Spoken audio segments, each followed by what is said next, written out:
มันให้อย่ามาบังหน้าขอให้บังไฟภูขาได้จุดเนื้อถอยแทนจุดอยู่แนนทอละนี้เมืองใต้สาธุทางนี่ไปฝึกกองลองนี่ไปล่ำบวงสรวงคอนสิจุดของไฟพี่น้องโยมดลบันดาลมาคุ้มครองขอฟ้าขอฝนจงโหยลงมาอย่าได้มีสิ่งกีดกันมาบังหน้าเขตห้ามห้อยให้หลีกหนีสาธุสาธุสาธุ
โอเค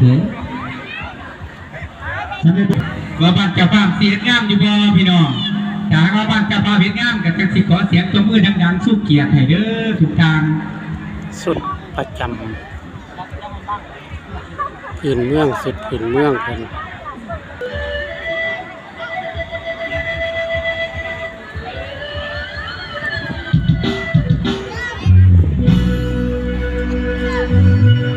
เกียรตินิ่มหวานนี่ทำนอง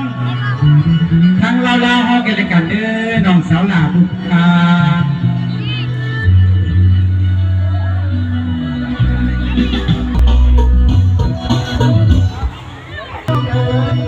ายว่าเมื่อร้านเสาแล้วแต่ขาย20 บาท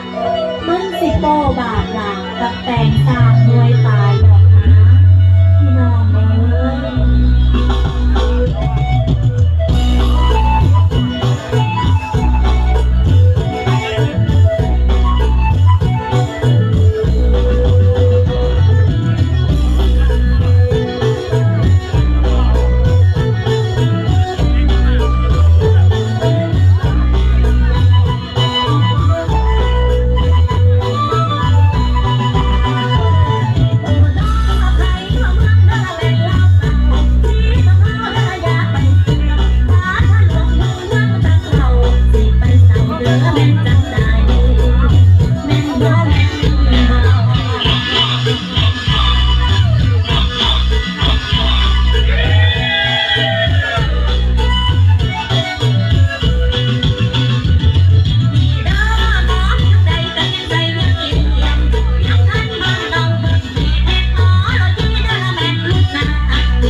สำหรับเสียง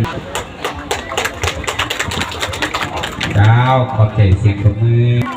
โดยขอบใจได้หลาย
ขอเสียงตบมือสู้เกียรติดังๆเลยพี่น้องโอ้ย